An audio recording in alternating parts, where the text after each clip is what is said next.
Jour internat.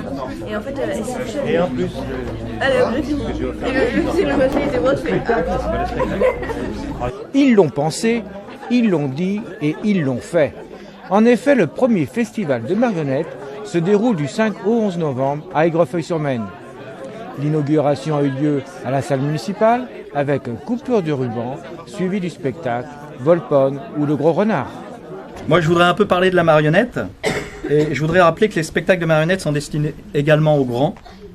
Et il est intéressant de souligner qu'à l'heure des effets spéciaux ultramodernes et d'Internet, on remarque un intérêt certain pour les marionnettes et les spectacles vivants.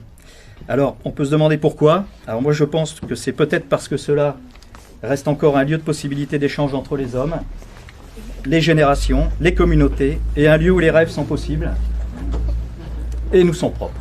Voilà. Vous dire que pour moi, la marionnette, c'est ma vie, puisque j'ai été élevée dedans. Et puis je mourrai dedans, sûrement. Très bien. Hein, voilà. Et vous avez dit une phrase à la fin de votre discours qui m'a beaucoup touchée, parce que vous avez parlé du rêve.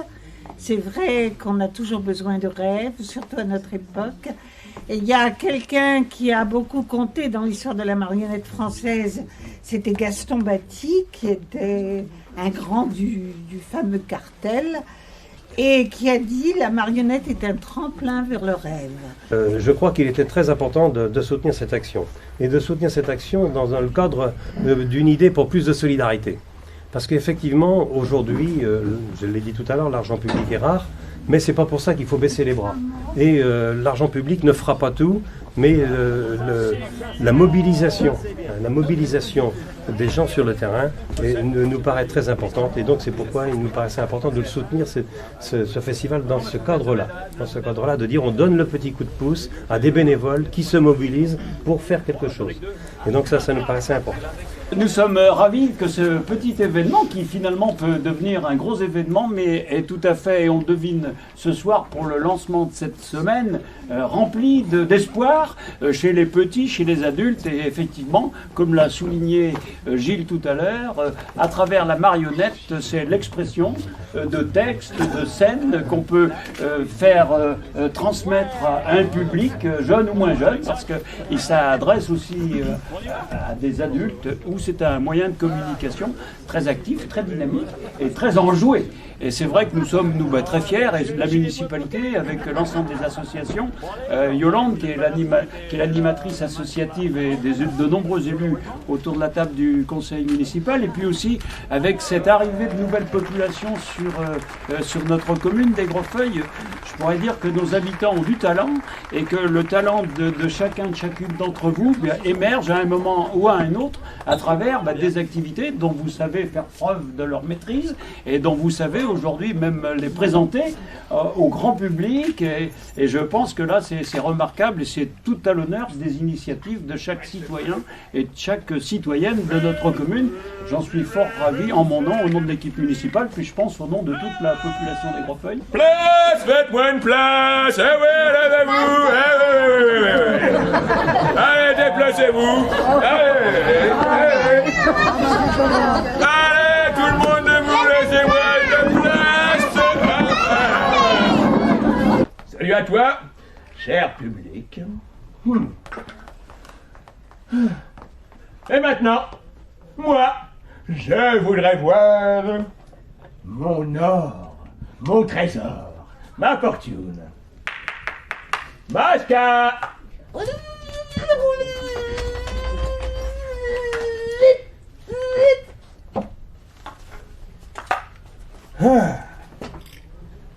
Oh, mon or. Oh, my God, my God. Mon trésor, ma fortune. Oh.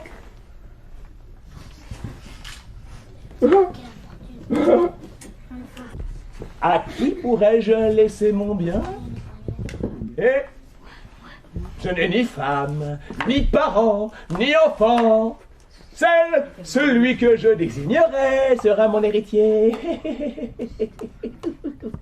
Hey, nobles amis, c'est comme ça que j'attire les plus riches, les notables de la ville jusqu'au pied de mon lit.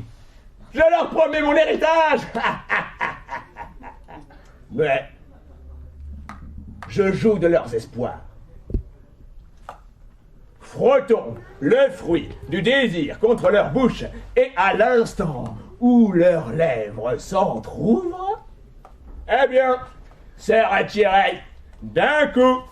Ding-a-dong. Mesdames et messieurs, voici Voltaire, l'avocat.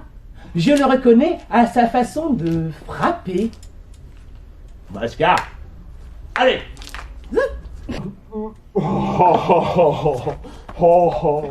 Comment allez-vous, monsieur? Je me sens partir. Et navigue vers le dernier port. Et je suis heureux d'être si proche de ce dernier havre de repos.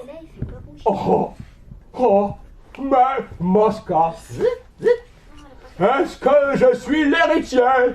Messieurs, ça se confirme. Oh, mon cher Mosca, viens par ici.